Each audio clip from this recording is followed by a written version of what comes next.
थक जाती हूँ। मैं तो शादी भी नहीं करना चाहती थी, मगर अब लगता है गलती कर दी है। डॉक्टर ने मेघा के सारे टेस्ट करवाए, सब नॉर्मल थे। जब डॉक्टर ने वीरेन और मेघा को यह बात बताई तो मेघा बोली, आपको नहीं पता, छोटी छोटी बातों से ही मेरा दिल कितनी तेजी से धड़कता है।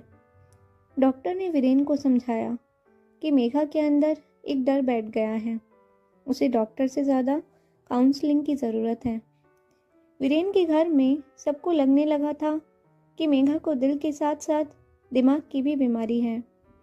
वीरेन अंदर ही अंदर बेहद तनाव महसूस करता।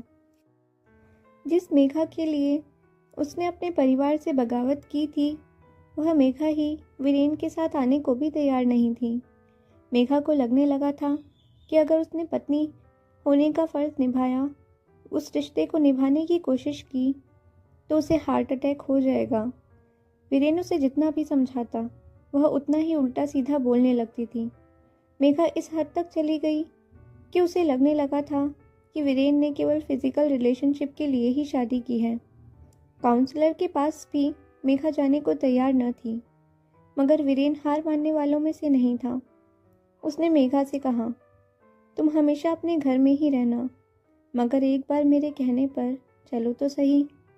पहले दिन मेघा ने काउंसलर से रूखी सूखी बातें की, दूसरे दिन भी उड़ी उड़ी रही, मगर एक हफ्ते के भीतर मेघा काउंसलर से खुलने लगी थी।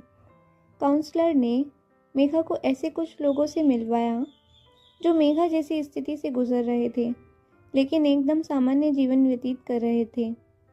मेघा ने उन लोगों से बातें की और उनसे मिलकर वो थोड़ी संयत हुई। फिर काउंसलर ने मेघा के मम्मी पापा को मिलने के लिए बुलाया। जब वंदना और अखिल गए तो काउंसलर ने उन्हें आड़े हाथों लेते हुए कहा, आपकी बेटी की इस हालत के जिम्मेदार आप लोग हैं।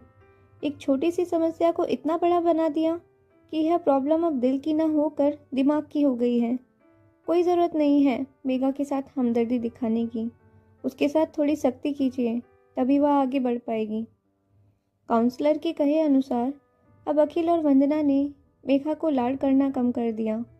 अपने छोटे छोटे काम अब मेघा खुद से ही करने लगी।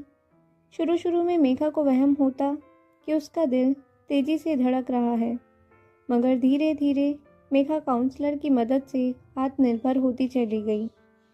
अब मेघा को वीरेन का प्यार भी समझ आने लगा था। अंदर से मेघा का मन था कि वीरेन उसे वापस लेकर चला जाए, मगर मेघा का अहंकार आड़े आ रहा था।